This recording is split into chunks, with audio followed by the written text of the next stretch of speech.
confirmadísimo el paro. Belisario, ¿qué dice la gente en la calle? Bueno, la gente trata de encontrar algún tipo de alternativa, algún tipo de solución. Tratan de arreglarse porque, claro, las actividades hay que hacerlas igual. Muchos nos decían, bueno, de todas maneras, no puedo dejar de ir a trabajar, tengo que ir al turno del médico. Hoy una señora, por ejemplo, nos contaba que empezaba el día a las 5 de la mañana.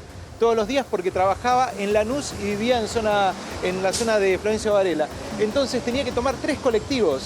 O sea que imagínate todo lo que la complica un paro de estas características, ¿no? Bueno, y algunas personas tratando de buscar alguna... Señora, ¿cómo le va? Buenas noches. Le hago una pregunta. Mañana hay paro de colectivos. ¿Cómo le afecta? Ah, no sabía. Le estoy dando la mala noticia, disculpe. Está bien. ¿Comienzan ahora a la medianoche? A la medianoche, sí. Bueno, ¿Cómo se va a arreglar? ya me afecta que no tenemos el tren Mitra Tigre, así que hoy tuve que venir en colectivo. Vamos Mañana sin colectivo. Uy. Vaya, ¿es el suyo? Trae Es el suerte, horario que todos Belisario. están Que regresando habla a con sus ella, hogares. colectivo. Claro. Muy bien. Sí, bueno, traigo suerte, sí, es verdad. Soy portador de malas noticias, pero también de la buena suerte, ¿no?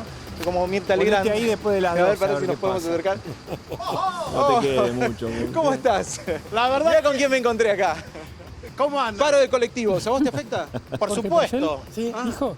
Así que por eso hice esta combineta poco habitual. Está bien. ¿Y qué pensás del paro? Los apoyo completamente porque es una miseria lo que cobran. Tengo amigos colectiveros y si bien a mí me trastoca un poco porque, bueno, mañana yo tendría que estar haciendo mi programa de radio, Claro, tiene que AM770 trabajar, Radio República, Está muy martes bien. de 22 a 0. Cero en conducta con Tony Deramo y muchos, pero bueno, hay algunos bondis que van a funcionar, Sí, combinaré con subte y bueno, como el programa termina en la acera, cuando ya está terminando el programa ya está terminó el resuelto. paro, pero apoyo porque realmente es una miseria lo que están cobrando. Es un trabajo con mucho estrés, el que no termina con bobazo termina loco. Y bueno, es una responsabilidad muy grande llevar gente. Claro que apoyo el paro. Te agradezco mucho la opinión, ¿eh? Chao, Un saludos a gusto todos. verte. Los Nos quiero vemos. mucho. Bueno, perdón que me crucé delante de la cámara. A ver, La magia del vivo, una maravilla. señora, una consulta. Mañana hay paro de colectivos, ¿cómo le afecta? Y la verdad que por suerte tengo franco. Ah, bien, está muy bien. Mucho. Bien, perfecto, Dale. gracias. A ver, Cualquier cosa puede pasar, Belisario. Vos, adelante. Sí, quedó claro. señora, la molesto un minutito. ¿Cómo le afecta el paro de colectivos de mañana? Y me afecta un montón porque tengo un turno hace 2 meses, no sé cómo voy a llegar. Hace 2 meses, claro. Estaba preparándose para el turno. Claro, Nada, habrá que buscar la vuelta. Porque Sí, encima sí. está todo medio colapsado también, ¿no? Porque lo Claro, alternativo sí. está medio colapsado. pero bueno, los años electorales siempre nos afectan en la movilidad. Y hay que acostumbrarse y Esta adaptarse. conclusión, ¿eh? Mira. O habría que modificar las estrategias sindicales, ¿no? ¿Qué piensa de esta medida puntual? Yo pienso que a los únicos a los que perjudica es a los que no tenemos auto. En Tenés su auto, caso no puede ir al... claro, tenés auto, tenés moto, te vas. Listo. Muchas gracias, señora. Muy Adiós. amable. Mira, bueno, cuántas Beli, historias, ¿no? que van gracias, surgiendo al calor de ir hablando con la gente acerca de cómo los afecta esta medida de fuerza. Volvemos Buenas a noches. vos en un ratito. Tenemos más información, Gonza. Hacemos un poquito de servicio, ¿te parece? Hay líneas que sí van a funcionar, que son, a ver, muchas de la empresa Dota, las 6, 7, 8, 9, 20, 21. Bueno, yo se las pasé si quieren ponerlas en el graph para que los que nos están viendo, que sepan que algunas van a tener.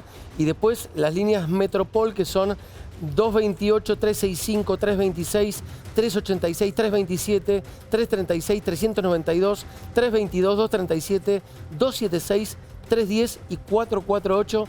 Digo, para llevar un poquito también de aire para los que mañana van a tener la suerte. Son poquitas igual, ¿eh? Muy poquitas. Bien, voy a presentar a quienes nos acompañan hoy, más allá del staff. Está Marcelo Elizondo, especialista en comercio exterior. Vamos a hablar, hay novedades con respecto a eso, hay alguna especie de tratado, suerte de tratado bilateral con Estados Unidos. Está Fernando Marul, que es economista. Vamos a pasar del metro cuadrado de la micro, es decir, tu boleto de colectivo o el paro, a cómo está condicionado por el avance de la macroeconomía, el ordenamiento, el retiro de los subsidios.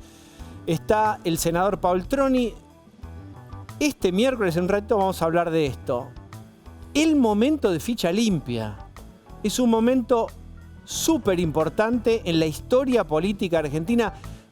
¿El sistema político argentino va a hacer algo para que no los acusados o los sospechados, para que los que están condenados por corrupción no puedan ocupar un lugar de poder? Se juega mucho el día miércoles. Está, por supuesto, Gustavo Bazán. ¿Qué tal? Buenas noches. Gonzasís. Buenas noches. Está Luciana, Claudio Saboya. ¿Qué tal? Buenas noches. Está también Diego Armesto, que es abogado constitucionalista, porque vos sabés que ficha limpia es nacional.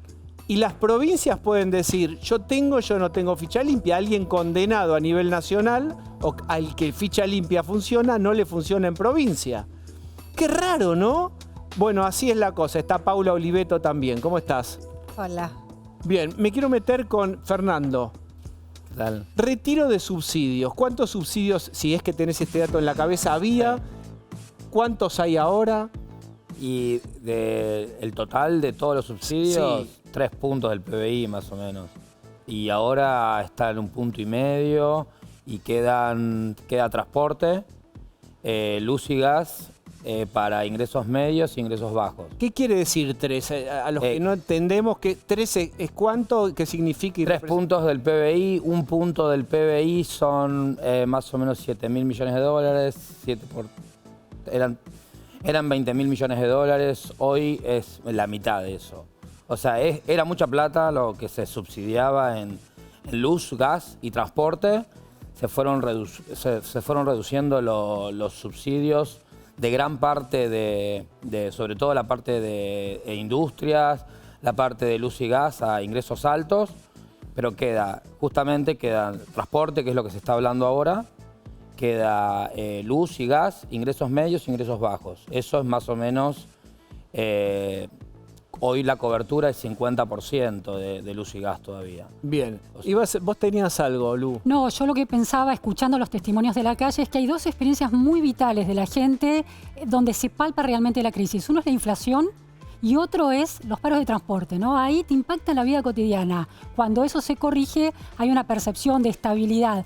Para el paro de mañana, bueno, el gobierno lo plantea como un paro extorsivo. Habrá que ver cómo la gente saca el cálculo de dónde está el poder, quién tiene el poder en esa situación y quién es la víctima, ¿no? Si, como planteaba uno de los entrevistados, que son los choferes los que cobran muy poco o es la gente la víctima. Esa ecuación todavía no está clara cómo la gente la saca. ¿Qué pensás vos, Paula? Digamos, en un momento de la historia de la humanidad donde la víctima es el héroe, esto lo digo como concepto general, no estoy hablando de los...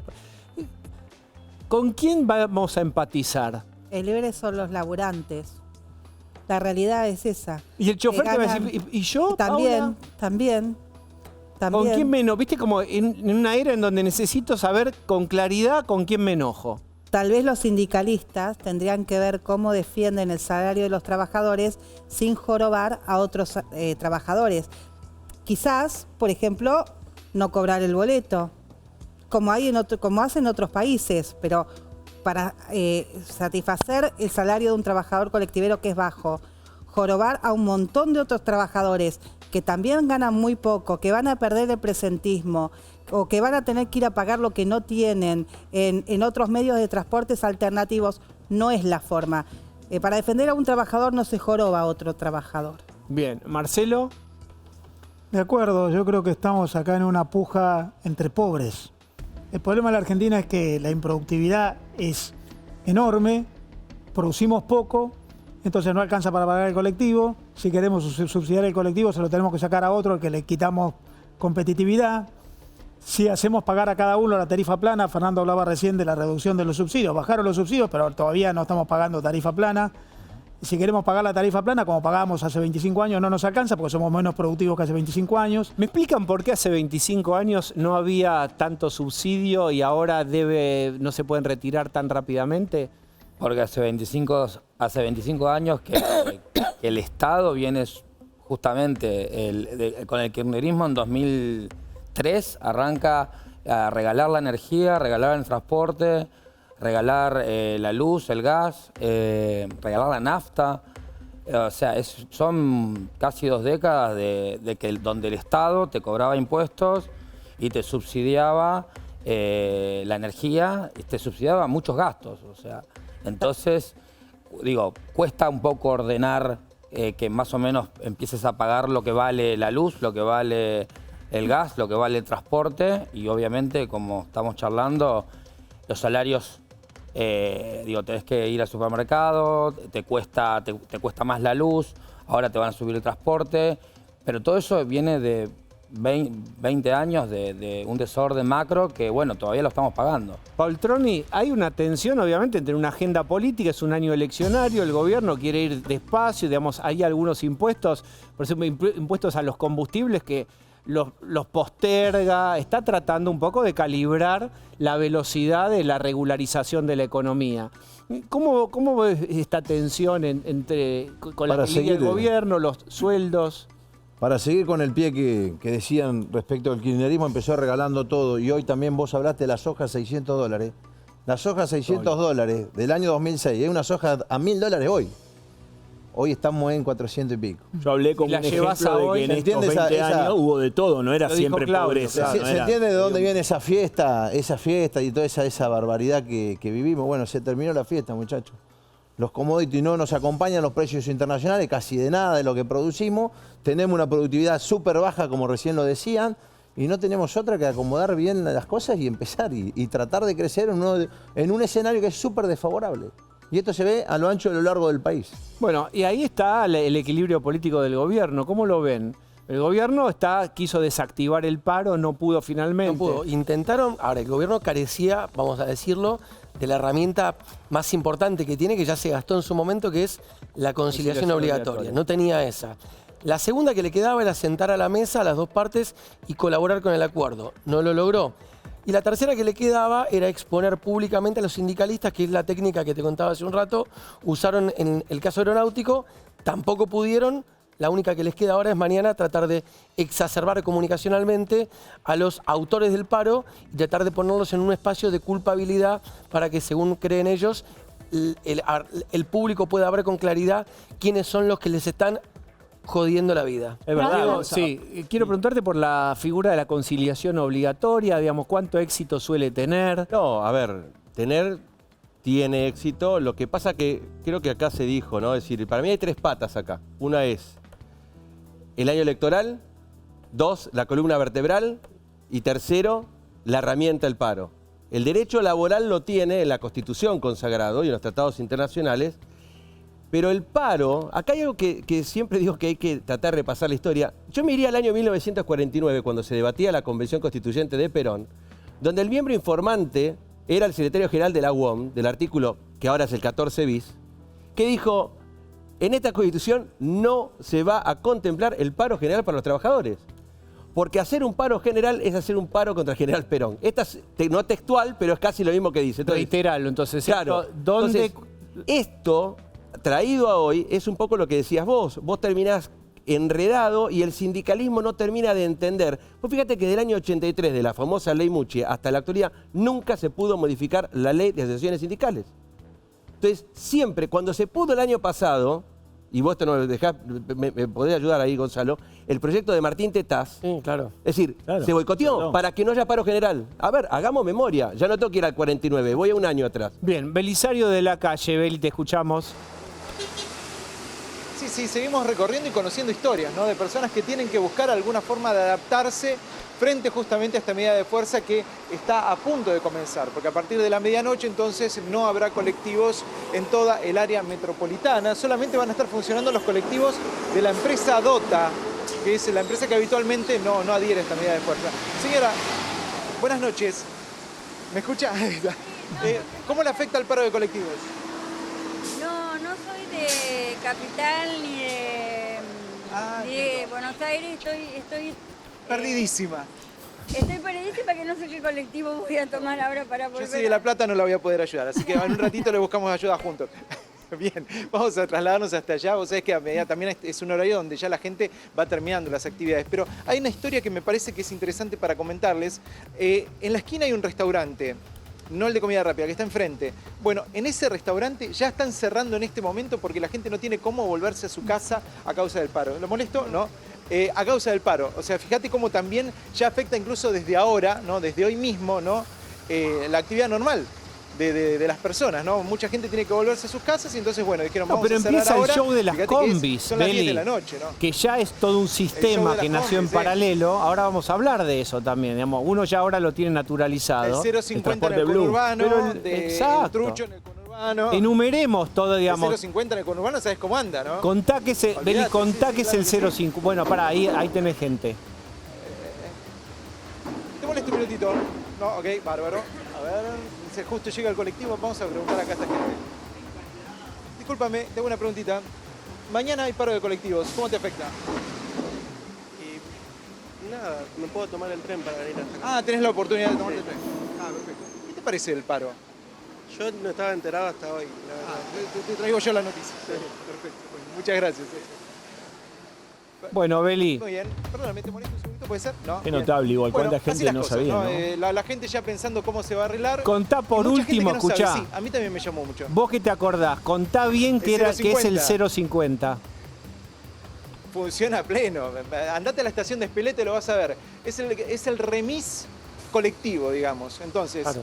el remis hace determinado recorrido y entonces la gente toma y va siguiendo ese recorrido. O sea, ya no es el remis personalizado, digamos, sino que es como un reemplazo. Así muy empezó el entrecomillado, colectivo. ¿no? de Muchachos, ese la historia del colectivo Claro. nació así, no nació un colectivo Todo grande. vuelve. Cuando nace el colectivo, primero era para 5, después para 8, después para...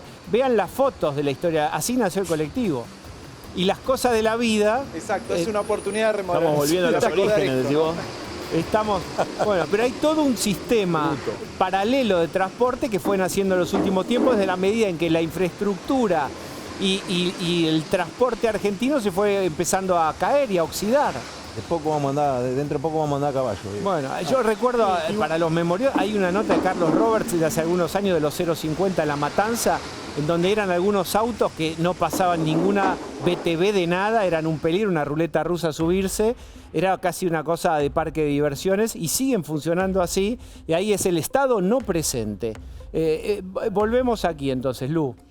Este es un año electoral, pero es un año electoral muy particular, con una oposición muy debilitada, muy dispersa, y no hay una identidad que recupere la representación de los trabajadores. Es una oportunidad para el sindicalismo y en la interna del sindicalismo también para disputar esa representación. De manera que está más potenciada la voluntad de hacer paro y de copar esa parada. Bueno, yo lo que no veo no veo tanta empatía de los pasajeros. Los pasajeros, viste, es que la gente está como cansada en este ciclo argentino. Mira, bueno, o sea que cuando como... yo les contaba hace un tiempo que cuando fue ese famoso paro de Intercargo, hubo un llamado, Diego, de uno de los 3 tipos más importantes de la CGT, a Viró y a Brey, y literalmente les dijo esto: déjense de romper las pelotas con joderle la vida a la gente. No hay más paño para ustedes. Bueno, pero no hubo más paño cuando los encerraron y los tomaron de rehenes arriba del avión 2 horas. No, pero ¿te acordás? después- Ahí se sobregiraron y sonaron.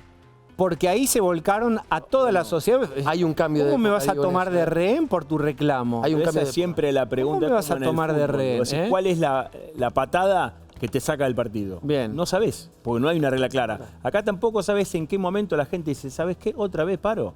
Hubo un paro general hace 10 días, vamos a romper todo o lo que sea, viste, una reacción que uno no desea, desde luego, pero que después es más difícil de Para mirar una controlar. cosa, después de ese llamado del déjense de romper las bolas, el reclamo de los aeronáuticos, que era de 90% de aumento, se convirtió en un cierre de paritaria de 16,1. O sea, creo que hubo también una manera de decir, che, evidentemente ya no nos quieren más. Fernando, vos tenés los números de las paritarias, etcétera, digamos, ¿cómo va el salario contra inflación, costo? Salarios privados, lo que sería empleados de comercio, colectiveros, estaciones de servicios. Salarios privados más o menos vienen empatando contra inflación. Ahora, abril contra abril va a ser niveles de 46% interanual.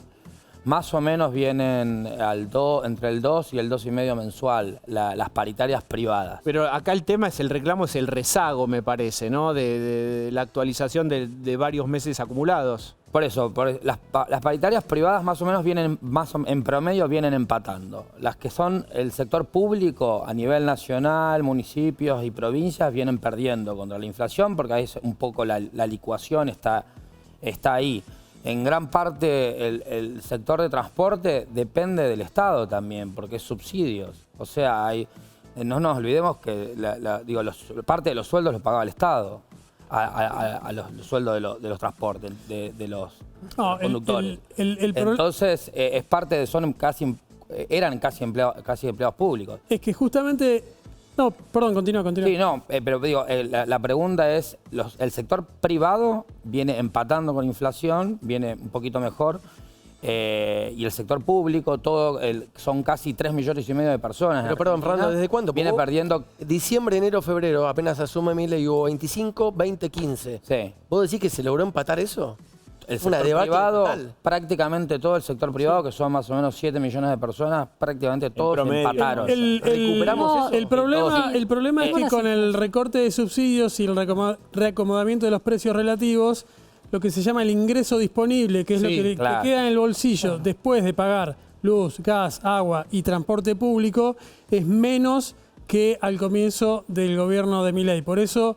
Si bien podés decir, al mismo tiempo podés decir que los salarios se recuperaron frente a la inflación, pero al mismo tiempo tu poder adquisitivo real o disponible es menor porque hay más plata que estás obligado a pagar para los servicios públicos. Marcelo.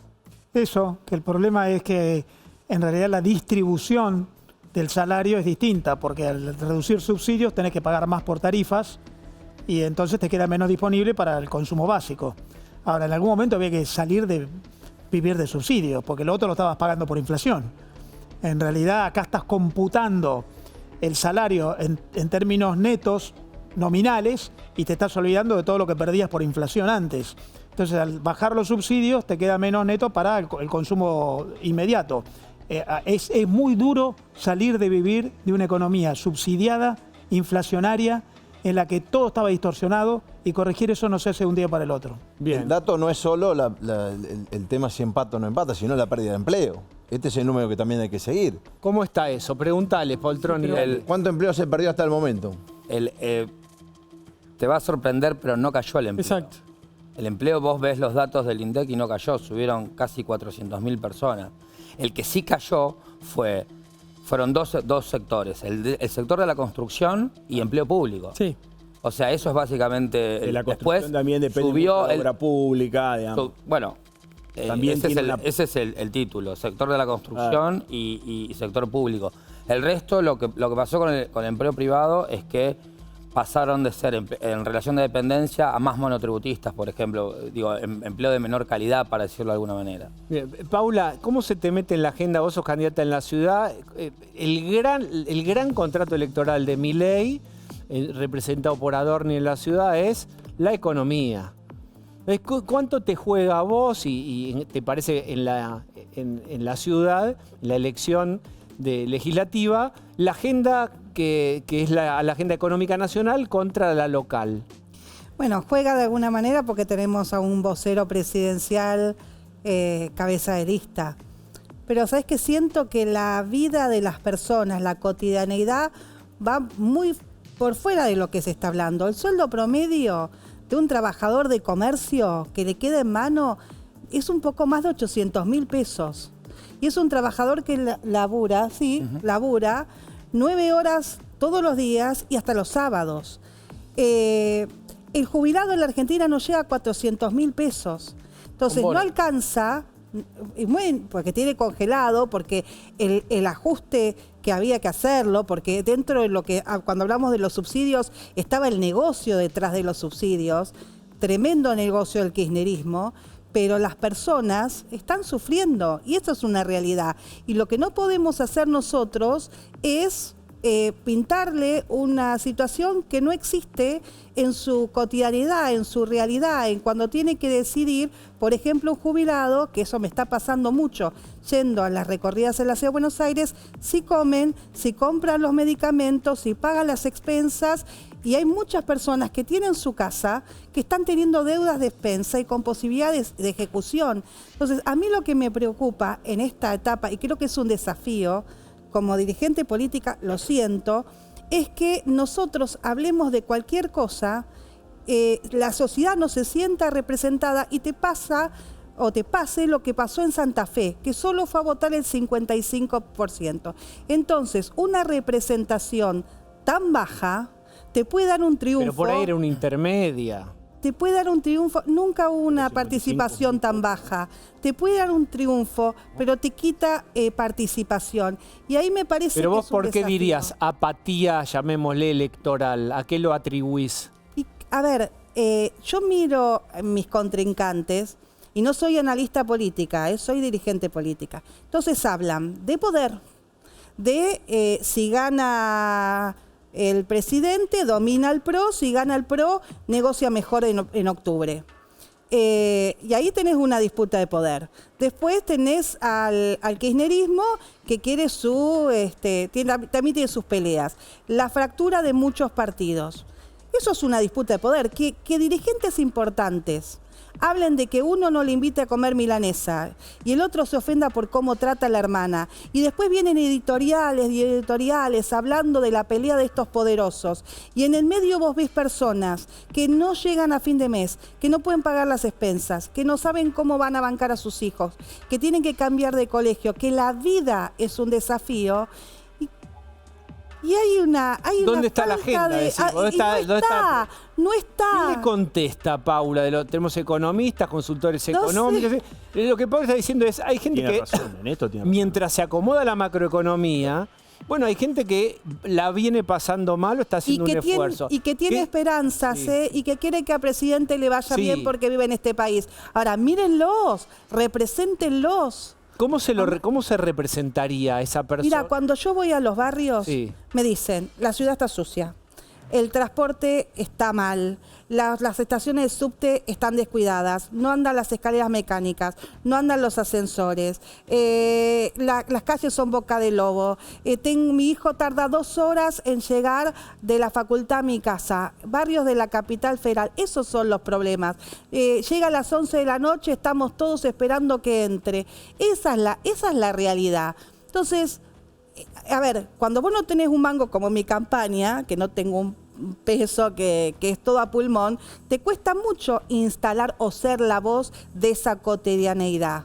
Pero yo siento que es necesaria esa representación, aunque cueste. Claro, lo que pasa es que ahí la gran pregunta para todos es cómo transformar la polea de transmisión de esto que vos radiografías con claridad, pero se tiene que transformar en una propuesta. Es, ok, pero ¿cómo represento? ¿Qué proyectos de ley No, y pero cómo hago de la... proyectos- ¿Qué piensan? Espera, ahora vuelvo a vos. Perdón, ¿Qué disculpe. pensás?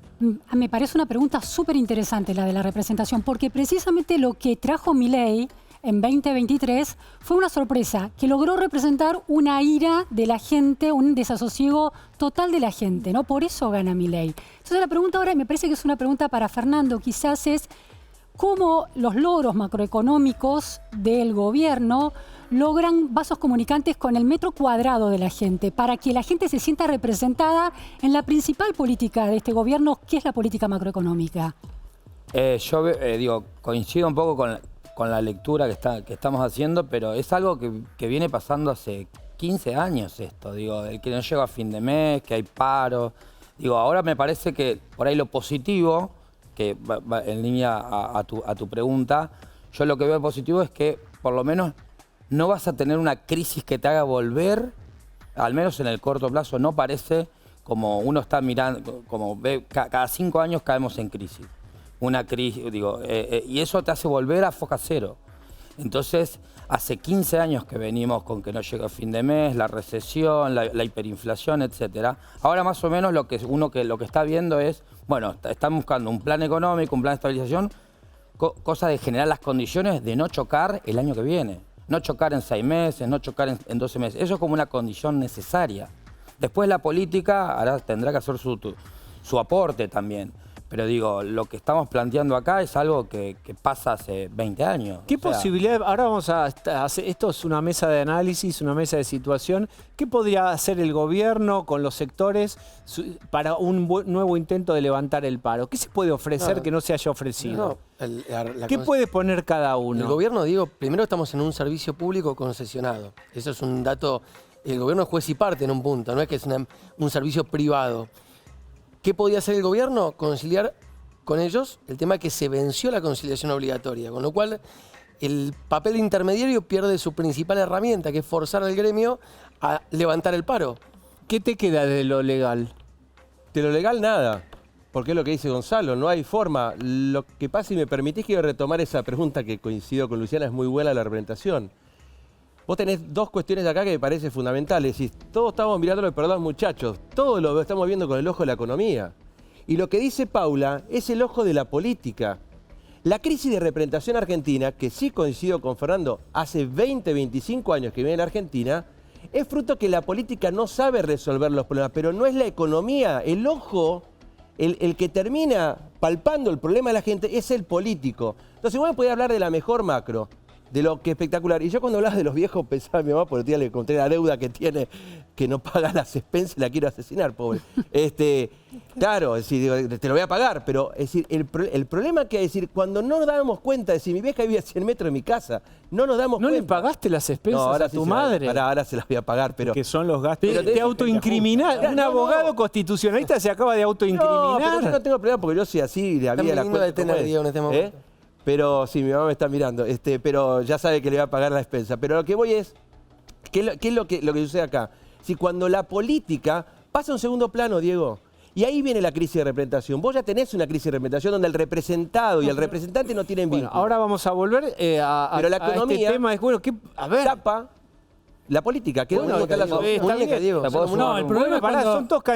todo el mundo te va a dar clases de una banqueta televisiva de cómo se debería gobernar. Yo voy a hablar con alguien que... A ver. ¡Aló! Mandrín, decime que se siente que ahora te puedan contestar. Por más que me armen operetas, el pedo de buzo subirá. ¿El pedo de buzo subirá? El pedo de buzo, digamos, las burbujitas que se están viendo. Está comiendo la gente, está terminando de comer. Sí, bueno, pero es lo que está en el aire, digamos. O sea, por más que ustedes quieran agregarle ruido, la economía está volando, así que digamos, o sea, bueno, ¿listo para gastar tus dólares no declarados, Diego? Usted, permítame, porque yo soy memorioso. Sí, ya lo había los psicólogos no facturan, digamos, o sea. Quiere hablar. Es verdad, es verdad. Es verdad. O sea, quiere que hablemos de quién le mandaba facturitas al equipo de Scioli cuando era consultor. No hay ningún problema, Diego, digamos, o sea, yo hice una gran tarea tratando de infiltrar las ideas de la libertad dentro de un esquema populista, digamos, o sea. No me y tal es así que, digamos, o sea, Daniel Scioli se dio cuenta y por eso se pasó de este lado, del lado del bien. Digamos, o sea, claro. Digamos, claro, o sea. Tiene el talento de darse cuenta. Siempre. La vio y por eso, digamos, o sea, claro, vamos. Bueno, así que el tema aprovechen ahora porque el Toto Caputo está, digamos, o sea, blanqueando la informalidad, lo que alguna vez es legal, dijo... permítame, un minuto, presidente. Sí. Armesto, vos como sos el abogado de la SAT, tenés que saber de todo. Sí. Si en un momento, cuando digamos 3, nadie va a preguntar de dónde sacaron los dólares y los pueden ir a gastar. ¿Se puede hacer? Si el presidente vuelve a hacer un blanqueo, calculo que sí. Hay un dato que no, perdón. Pero esperen, no pudran el sketch, es un sketch, siempre recuerden. Presidente. Está muy bien, gran oportunidad para todos que puedan sacar esos dólares que tienen ahí sucios en las macetas, digamos, o sea... Húmedos. Bueno, gran oportunidad. Cuando lo sacás, que lo mirás con desconfianza, parece... Sí. No, el fantasma de que tienen hongos, en la cara grande hay hongos. Sí. Gran oportunidad para ex funcionario Cucardo, digamos, o sea. Así que bueno. A romper el termosellado. Como en algún momento planteó Carlos Rodríguez un blanqueo popular de mercado, digamos. Ven que digamos, o sea, hago tabula rasa con algunos. Bueno, sí, bueno. Acá la señora, porque esto lo charlamos con Luciana Vázquez, y el narco y los capitales del narco y los No con ese tono, pero hay preguntas de los... No con ese tono. Es un sketch. Es un sketch. Lo mío también, lo mío también. La mejor ministra de Seguridad de la historia, que es la ex montonera tirabomba Patricia Bullrich, digamos. O sea, así que de eso se va a encargar ella, de controlar que, digamos, o sea, no venga de... Pues se viene entonces, tenemos alguna novedad, esto en pronto. Mira, a veces hay que hacer un poco de lío, como decía mi admirado Papa Francisco. Mira qué bien. Por eso ya le ordené a toda, digamos, o sea, toda la gente, digamos, los que a ustedes los corren en redes, que cuanto más nos critiquen los medios tradicionales analógicos, más aceleremos en las curvas. Así que ni sueñen con que voy a cambiar. Porque, Diego, a ver, no seas mandril, digamos. O sea, recibimos un país en las puertas de una hiperinflación con reservas netas negativas, bola del ELIX, digamos, salario de $150. Y ahora que la cosa empieza a encaminarse, saltan los niños republicanos. ¡Ey, cuidado que bajamos unos puestos en el ranking de transparencia internacional! ¡Ey, Fopea alerta sobre los ataques a la prensa! Paulo Oliveto. Me importa 3 carajos lo que diga Fopea. ¿Qué quieren, que vuelva Massa? ¿Qué quieren, que vuelva el cepo? ¿La inflación de 12% mensual? O sea, digamos, digamos. Por eso. Por ejemplo, Paulo Oliveto viene persiguiendo el tema de la corrupción desde antes que usted piense en hacer política. Sí, mira. ¿Y dónde está Paulo Oliveto y dónde estoy yo? Digamos, o sea, un éxito persiguiendo la corrupción, digamos, o sea. Tenés razón, tenés razón. Contestale, Oliveto. No, sí, tenés razón. Tenés razón. Vos sos una estúpida, denunciás a Scioli y vos lo hiciste secretario. Tenés razón. No, digamos, o sea, yo soy muy consciente de tus denuncias, pero digamos, o sea, hoy, o sea, lo que, digamos, o sea, que el proyecto no se manche. Estamos, o sea, el candidato es el proyecto. O sea, digamos, lo que importa es construir, digamos. Como en algún momento dijo Luis Delía, para hacer una casa a veces hay que construirla con bosta. Bueno. Qué bilardismo le sale al presidente, Bilardismo, total. Las fuerzas del cielo tienen... Mira, en estas elecciones solo hay 2 caminos, kirchnerismo o libertad. El presidente ideal que cada uno tiene en su cabeza no existe. Pero, presidente, le choreó esa frase a Ayuso. No existe. Es pollo pasta, como decís vos, Diego. Le choreó a Ayuso esa frase, presidente. No, pero por eso, y bueno, es una gran inspiradora. También está de las ideas de la libertad. Isabel Díaz Ayuso no es comunista como el socialista Pedro Sánchez. Yo quiero decir una cosa. Nuestro Moncloita, porque es amante de la Moncloa, y cree que toda la vida se arregla... ¿Quién que tiene mi libro en su despacho, presidente? Bueno, está bien, que hoy vamos a ir a comer para celebrar el cumpleaños de Moncloita, bien todo el equipo. Pero que dice que falta más diálogo con la oposición. ¿Qué le dice a Moncloita? Bueno, está bien, sigamos por el esquema de 70 años de decadencia, digamos, o sea, dialogando entre radichetongos y peroncucas. Ay, no fue bárbaro. No, pero el jefe de gabinete es un gran dialoguista, ¿sabés presidente. qué? Ese esquema, ¿sabés para qué sirve? Para que periodistas tongueros como vos sigan estando al aire. Es así. ¿O no? Claro, para que vos puedas presentar tu libro con, digamos, o sea, Abal Medina, digamos, o sea, y algún republicano ñoño del otro lado. ¿O no? Es para eso, ¿o no? Es para que Marquitos Piña y Abal Medina se den la mano para que este señor pueda publicar su libro de mierda. Pero, presidente, lo presentó su jefe de gabinete, mi libro 2 veces. ¿Quién? Guillermo Francos. Entonces es un excelente libro. No, bueno, presidente. Si la cabra lo presentó, digamos, o sea, debe ser un excelente libro. Está muy bien. Por favor, digamos, o sea, ¿cuándo me contradigo yo? No, sí, no. Está muy bien. ¿Sí? Bueno, presidente, gracias. No, gracias a ustedes. Gracias por este espacio. A la paz. Gracias. Bueno, volvemos aquí. ¿En qué estábamos antes de esto? Estábamos en algo, pero ¿en qué estábamos? Estábamos discutiendo. En el política, la representación. Marcelo, ¿tenés información del blanqueo? ¿Qué te parece? ¿Puede funcionar para cebar la economía, que circule? ¿Qué te parece este blanqueo?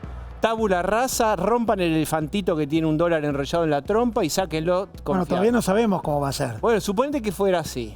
Porque tampoco es tan sencillo jurídicamente que uno pueda empezar a gastar dólares que no puede justificar. Un sketch, me habían dicho, era un sketch. Hay leyes, pero pongamos que se flexibiliza el uso de dólares que uno tiene en mínimas cantidades. Ayuda un poquito, pero la raíz del problema es que la Argentina tiene que cambiar, y está en proceso yo creo que está en proceso de cambiar su matriz económica. Hemos estado hablando todo el programa de los subsidios, de que no alcanza el salario, ahora de que falta monetización. La Argentina tiene más de 13 años de un PBI que no crece, salarios que caen en términos reales, pobreza que aumenta, y eso es consecuencia de falta de inversión, caída de la productividad, en una economía súper desorganizada, cerrazón del mundo. Eso es lo que hay que cambiar. Eso es lo que yo creo que está en proceso de cambio, todavía lento, a los tumbos, y me parece que es un problema lamentablemente que requiere tiempo. Si uno quiere medidas de un día para el otro, ¿cómo podemos hacer para que alcance la plata para pagar los colectivos, o para que el salario rinda más, o para que se remonetice la economía y haya más consumo? Lamentablemente, debo decir que eso de un día para el otro no se corrige. Poltroni, si usted se ha dedicado a la hacienda, ¿verdad? Muchos años. A mí no me quedó un cobre, pero, porque esa actividad no se negrea nada. Yo sé que no se negrea nada. Si de casualidad hubiera querido... Igual te doy un dato, nunca atesoré dólares, pero el que se va a hacer un picnic de Gildo Infran, que en su momento decía de Formosa el imperio del verde. Acumuladores como los que son funcionales a Gildo Infran, no debe haber en el país muchos, Bueno, una provincia sin control hace 22 años. Sí, ¿qué decís? No, que hay cuentan las anécdotas que una vez, a través de un conocido asistente financiero, Martín Redado le llevó la idea a Cristina Kirchner del bimonetarismo, que es un poco lo que estábamos hablando hasta recién.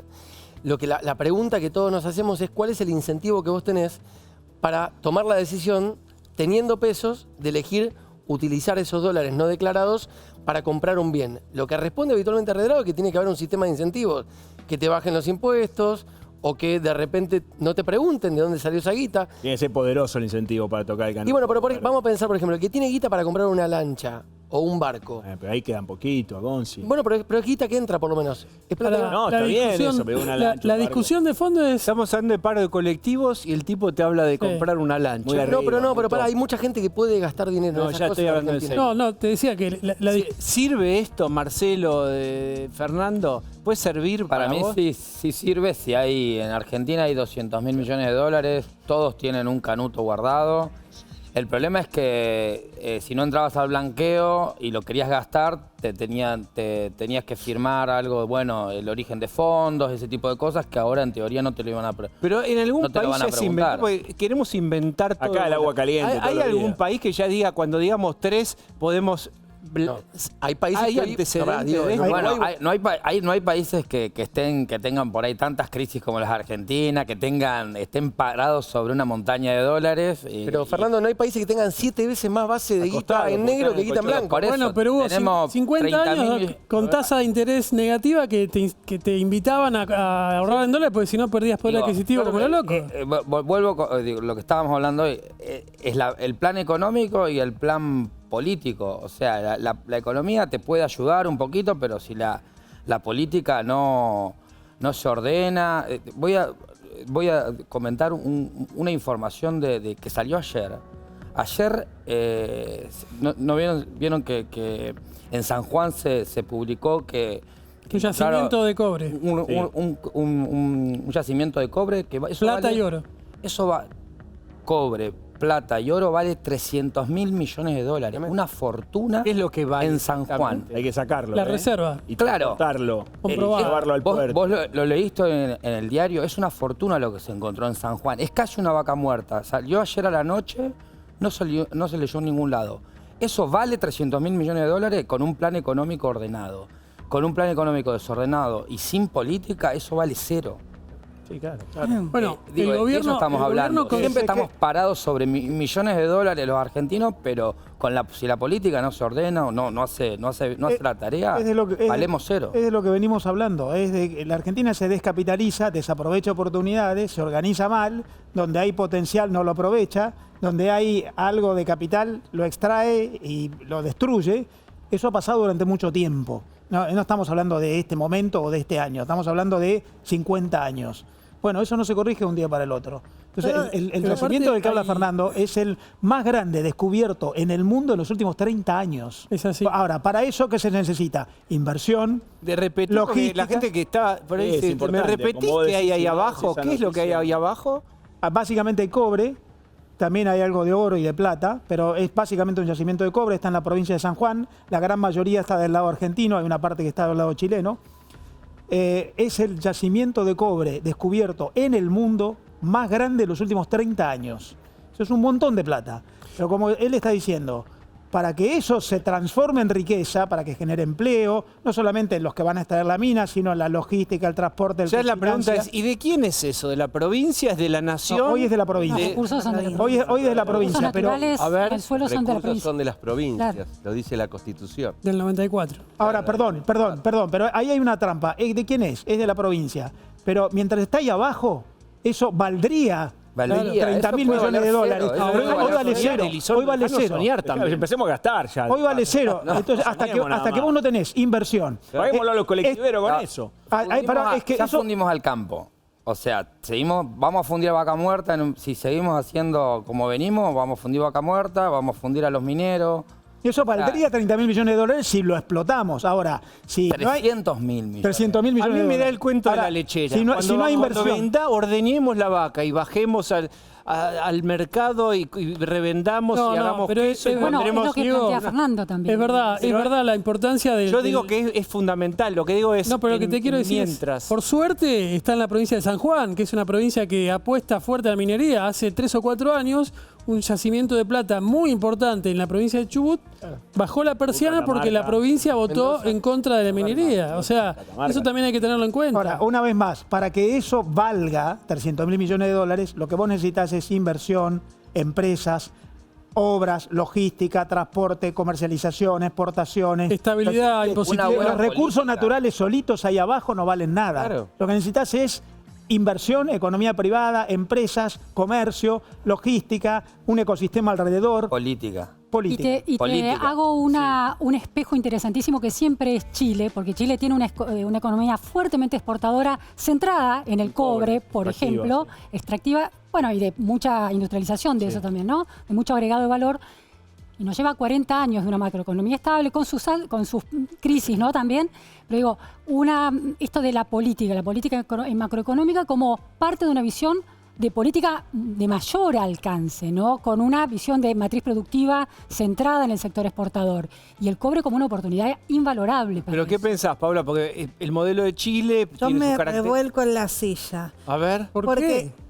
Porque vos para poder generar inversiones a largo plazo le tenés que generar al inversor confianza. Claro, absolutamente. Y no es la política, es generar una política de Estado. ¿Y cómo generás una política de Estado? Con varios que estén de acuerdo en lo que vos estás proponiendo. Y también con algo que se llama república, y no como ñoña republicana. República le garantiza al inversor que hay una justicia que cuando se metan en una disputa de poder, la justicia va a defender de acuerdo a la Constitución y a las leyes. Y que no va a venir hoy uno y mañana el otro y va a tirar por la borda su inversión. ¿Y eso cómo se logra? Imponiendo de manera autoritaria, llamándonos a los que pensamos medianamente algo disonante, mandril, basura, ñoña. No, se habla creyendo que el otro tiene también voz, que algo representa y que juntos podemos pensar que podemos construir una Argentina mejor. Que el que piensa distinto no es un enemigo. El periodista que informa no es un golpista. Y yo pienso, tantas inversiones, es un país muy rico, pero las rutas están hechas bolsas, los puertos están horribles, la aduana está porosa, los puertos privados en la Argentina, el negocio hoy no es sacar soja, sino es sacar droga. Entonces es complicado, es mucho más difícil. ¿Y cómo lo logramos sacando adelante? Queriéndonos unos imponer a los otros, no. Buscando consensos, porque una inversión en materia minera es una inversión a muchos años. Entonces, esto se arregla pasando por el Congreso, no con decretos, porque un decreto lo modifica otro decreto. Entonces, ¿cómo se hace? Hablando, parlamentando, no descalificando. Y yo creo que hay muchos de nosotros que estamos dispuestos a trabajar. Que me diga el gobierno por qué no le pone ímpetu, en serio, a ir contra los sindicalistas corruptos de la Argentina. ¿Por qué no lo hace? Dijiste una palabra que es corrupción. Por eso. ¿Sale ficha limpia el Mira, miércoles? ¿yo te puedo decir algo con ficha limpia? Sí. La ficha limpia es una iniciativa de la sociedad que muchos de nosotros acompañamos. Yo quiero rescatar a Gastón Marra, Fanny Mandelbaum. Hicieron un laburo impresionante. Ahora, no se le puede mentir a la gente. Porque va a salir ficha limpia Cristina no va a ir presa porque falta que la Corte decida. Ahora, yo no entiendo por qué en la Argentina un ladrón o un asesino... Pará, ¿por qué la Corte? Si ficha limpia lo que dice justamente con primera y segunda instancia ya está. No, ya está para ser candidata. Pero ¿qué quiere el argentino? Que el que robó vaya preso, que el que robó la devuelva. ¿Y eso dónde está? En la Corte. Ahora, si vos sos un asesino o sos un ladrón de gallinas, vos con un doble conforme vas adentro. Ahora, vos sos una expresidenta que se robó un PBI y necesitamos que la Corte lo confirma. Y como Cristina es mala, porque es mala y los malos tienen buenas ideas, va a ir candidata por la provincia de Buenos Aires, que ahí no hay ficha limpia, y va a tener sueldo, va a tener fueros y se va a convertir ya no en una reina egipcia, sino en la reina del conurbano. Bien, llegamos a un momento Esa es la verdad. Para que ustedes agarren el bate de béisbol, los que juegan al béisbol, y si no un simple almohadón para catártico. Y es, ¿cómo es posible, abogado constitucionalista, que si ficha limpia sale a nivel nacional y juzga un delito muy grave, como es un delito de corrupción, por ejemplo, en provincia de Buenos Aires no corra porque la provincia puede elegir no tener, y de hecho no tiene ficha limpia? ¿Cómo algo tan grave como es la corrupción solo corre a nivel nacional y cada provincia dice, ¿me subo o no me subo?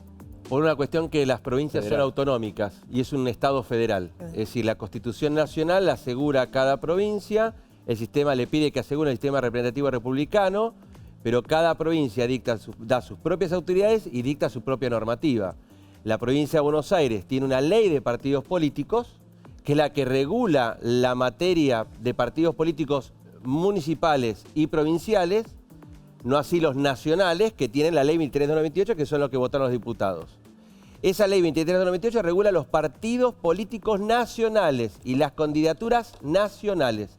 El artículo 33 de la ley establece quiénes pueden ser. Ahí aparece ficha limpia. Entonces, ¿qué es lo que va a suceder? Ella puede, si sale el miércoles, el 7 de mayo, sí, ficha limpia, y el día, antes del 7 de septiembre, sea candidata por la tercera sección electoral. ¿Se puede ser corrupto a nivel nacional e inocente a nivel provincial? No, pero... No, candidato sí, corruptos sos en todos lados. Claro. Infran lo logró, ¿eh? El juez Lijo se la dio a Infran. Pero condenó a todos por la misma causa y dice, ¿a usted Infran es de Formosa? No, chao, juzgó la justicia de Formosa. Hay un tema que es fundamental, porque ya la cuestión es una cuestión netamente, a veces yo me pregunto, del electorado. El electorado sabe que está condenada 2 veces. Claro. Es decir, el electorado sabe. Debería ser responsable. Claro, debería ser responsable también. A mí no me cierra ese argumento, porque lo que piensa la sociedad es muy fluctuante. No, pero para, digo, vos no hagamos voto popular. Es decir, pero vos acordate, tu sufragio es el voto popular. ¿Pero qué dijo si ella? la gente me votó el 54%, yo... ¿te acordás lo que dijo? Perdón un segundito, ¿te acordás lo que dijo ella vestida de blanco frente a los 3 jueces? A ustedes los va a jugar la historia. Claro, y a mí me juzgó el pueblo votando. Lo que plantea Diego Seigman es de sentido común. Digo, vos no sos un chorro a nivel nacional y un fenómeno. No, obvio. Entonces, déjame ser también honesto, hay provincias que sí tienen ficha limpia. Sí, Mendoza, varias, Chubut, tiene Río Negro también. Uy, también, con lo cual, Alta. son provincias que ya lo hicieron. Claro. Ahora, lo que plantea la ley básicamente, Diego, es una modificación a la ley orgánica de partidos políticos, le agrega un inciso a esa ley que aclara que si vos cometiste un delito contra la administración pública, es decir, le robaste al Estado, y fuiste condenado en primera y segunda instancia, no podés ser pasible de ser candidato a un cargo nacional electivo, es decir, diputado o senador, por ejemplo. Por eso que Cristina quiere ir por la tercera sección electoral de la provincia de Buenos Aires, porque Kicillof nunca va a proponer una ley de ficha limpia en territorio bonaerense. Paula, ¿qué pensás de esto que es muy contraintuitivo, ¿no? Es decir, bueno, si sale ficha limpia en Nación, puedo ser candidato en provincia, porque no hay ficha limpia. Bueno, lo que lo salda es que ella termine presa, aunque sea con domiciliaria, y devuelva lo que se robó. Y ahí sí tenemos justicia. La Corte. Ahí sí tenemos justicia. Dentro de lo que hay, Vos le pedís al sistema electoral que haga justicia cuando tiene que ser el Poder Judicial el que ejerza la justicia. Te agrego, te complemento. Yo lo que creo que el sistema político tiene que autodepurarse votando una ley que le quite los privilegios de una vez. Porque yo te hablo a ti y me hablo a mí, les hablo a ustedes. Si nosotros robamos, nos metemos en la administración pública, nos metemos en la cocina y robamos una mandarina de la defensa, resma de papel, clásico. Y te agarran, vos cuando pedís el certificado de antecedentes penales por la mandarina robada en el depósito del Ministerio de Economía, ya te echan del Estado. Pero si un político roba la misma mandarina, pero roba la fábrica de mandarinas entera, tiene que ir hasta la Corte Suprema. Y yo ahí te digo, ¿por qué ese privilegio? Porque no hay igualdad ante la ley. No hay igualdad. No hay igualdad ante la ley. Recién Paula decía algo que tiene razón. Si al señor que robó la mandarina tiene sentencia de un juzgado, de un tribunal oral, tiene sentencia de casación, hoy está en Ezeiza. Una aclaración pequeña, Diego. Espera, desarrollá, yo sé a dónde va a ir, conozco todo. La cuestión penal, digo, nomás. No, entonces, vos lo que tenés ahí es decir, acá viene la discusión si tiene efecto suspensivo, efecto evolutivo, se aplica al codo, pero la realidad, hablando con cualquier penalista común y corriente, es decir, mi cliente que robó una mandarina está preso, Cristina no. Entonces, acá también hay una cuestión que me parece principal por el lado de los partidos políticos. Bueno. Porque los partidos políticos también tienen la obligación de depurar a sus candidaturas. Entonces, si vos sabés que Diego Armesto es chorro y va por candidato por tu partido y decís, che, juntá la junta electoral y decís, che, no podés ser candidato. No, porque vos sos un compañero y te están persiguiendo. Bueno, no, está bien. Un datito chiquito, digo nomás, cortito. Sí. La ley de ficha limpia no incorpora los delitos ordinarios penales. No, obvio. Incorpora los delitos contra... Es decir, pública. vos sos... Ahora, para ir al caso concreto bien gráfico, yo no recuerdo la condena de Alperovich si lo inhibe de ejercer cargo público, pero supongamos que no. Hoy Alperovich, por el delito por el cual está condenado por abuso de su sobrina, no está contemplado por ficha limpia. No. Y esto es una crítica muy grande que hay que hacerle al gobierno por el proyecto que mandaron. Y de hecho hay muchas diputadas, no sé si vos, Paula, que pidieron, por ejemplo, que un ex marido que no paga su cuota alimentaria, se opusieron, un violador, una persona que abusa, también debería ser contemplado para ser inhibido de ser candidato. Varias provincias un estafador. Decís, tal cual. Ahora, hay un detalle muy breve hoy, porque me parece que es una autocrítica que tenemos que hacer, yo hago también como periodista. Muchas veces, cuando hablamos de la condena tremenda, que un expresidente, una figura muy importante, como otras, pero vamos a ponerla central, por delitos gravísimos, comprobados, ratificados, con la plata ahí, con la ruta que no se hicieron, decimos, bueno, tremendo. Pero a ver, ¿qué le conviene al presidente? Pues si es candidata y nosotros mismos lo barateamos eso, pasamos por encima de eso y sigue nuestro análisis como si no existiera. Bueno, pero le conviene al gobierno porque Kicillof, entonces Milei. Decís, flaco, esto es una barrera, no se puede pasar. Acá chocamos, se terminó acá el tema. Un dato sobre eso que es interesante. Sí. Cuando se discutió la ley para modificar la normativa que regula los decretos, yo me reía. Porque ahora todos decían la ley de la cámpora. Es una ley que promovió el PRO. Y es una ley que estaba bien. No puede ser que un decreto tenga más estatus que una ley. Y sin embargo, como la que propone alguien que no me gusta, la bloqueo. Lo mismo pasa, como dice Claudio, que como quizás a los partidarios del gobierno, como saben que les conviene que Cristina esté enfrente en el ring, se hacen los sota con ficha limpia. No. Espera, Paula. Sí, discúlpenme. Acá se trata de cuáles son tus valores como persona y dirigente político y si vos tenés coherencia. Y mi problema últimamente es la falta de coherencia de muchos. Acá, mirá, acá se votó delegación de facultades. Yo no estoy de acuerdo con la delegación de facultades, porque no creo en los hiperpresidencialismos. No se la voté a mi gobierno, que era el del presidente Macri, no se la voté a Alberto Fernández, no se la voté a Milei. Ahora, yo he visto a los kirchneristas, que ahora se hacen republicanos, votársela a Alberto Fernández y no votársela a Milei. Y he visto al PRO y a un sector del radicalismo criticarlo terriblemente a Alberto Fernández y después votárselo a Milei. Entonces, el problema, acá hay muchas generalizaciones. La política, no. Hay que poner nombre, apellido. Vos, cuando pasaban estas cosas, cuando robaba todo Cristina Kirchner, ¿qué hiciste? Bueno, yo tengo la tranquilidad, la denuncié. Cuando estaba el tema de los superpoderes, ¿vos qué hiciste? No, yo me opuse a los superpoderes siempre. Y sobre todo esos abiertos que permiten al presidente pasarse por el Congreso sin no pasar nunca por el Congreso. ¿Qué hiciste cuando un presidente quiso nombrar jueces de la Corte por decreto y eso no genera confianza a ningún inversor, ni en la China, ni en la Cochinchina, ni en la Argentina? Me opuse. Porque ¿sabés qué pasa? Los que tenemos una vida bastante más coherente que otros, a veces nos sentimos que las generalidades nos dañan mucho. Sí, es medio párrafo que tengo que ir al corte. Paltrón y cierre. Hay que plantarse. Ahora Gildo llamó a modificar nuevamente la Constitución. Yo pido licencia en el Senado y me voy a plantar a que no vuelva a hacer trampa como lo hizo hace 22 años. Bien, gracias a todos. Un segundito más. Sí, 4 palabras. 4 palabras. La ley y la Constitución funciona según el lado que el mostrador estés. Bien, gracias a todos. Tanda, por favor.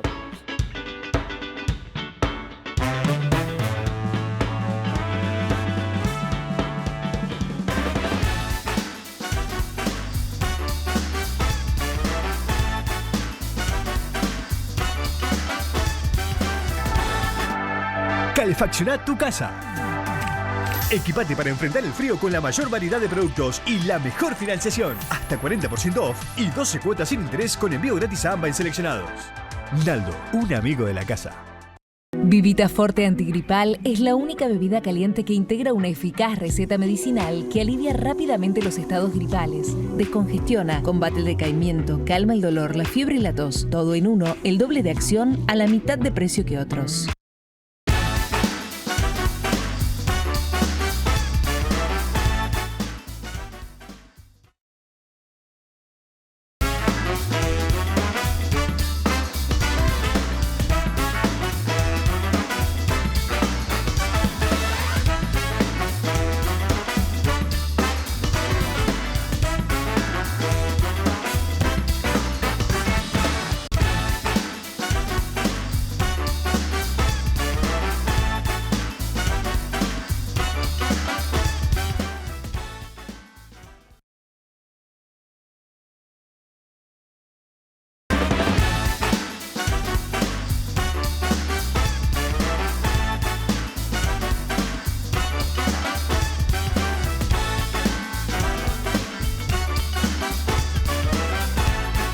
Bueno, muy bien, aquí seguimos, ficha limpia. Yo quiero volver con esto que para mí es fundamental, es simbólico pero es concreto también. Sí, es concreto. ¿Sale o no sale? Hay un cambio de actitud del gobierno hoy, no sé si lo podemos ver, si no lo leo, un comunicado del Bloque de la Libertad Avanza que por primera vez públicamente dice desde el Bloque de la Libertad Avanza, decir lo mejor de eso. Reafirmamos nuestro compromiso con 2 pilares fundamentales de la nueva Argentina, que el ajuste lo pague la casta y que el que las hace las paga. Y después hay una saga de párrafos donde quieren exponer públicamente a los senadores no kirchneristas a convocar a la sesión del miércoles, porque Diego, Milei tiene 6 senadores. Le faltan 32 más. Pero por los frutos lo conoceréis. Los 6 van a ir. Lo vivimos en diciembre. Los 6 van a votar 38 por ficha limpia. ¿Por qué? Porque al ser una reforma electoral, claro, las reformas electorales en la Argentina se votan con mayoría calificada. Significa que tenés que tener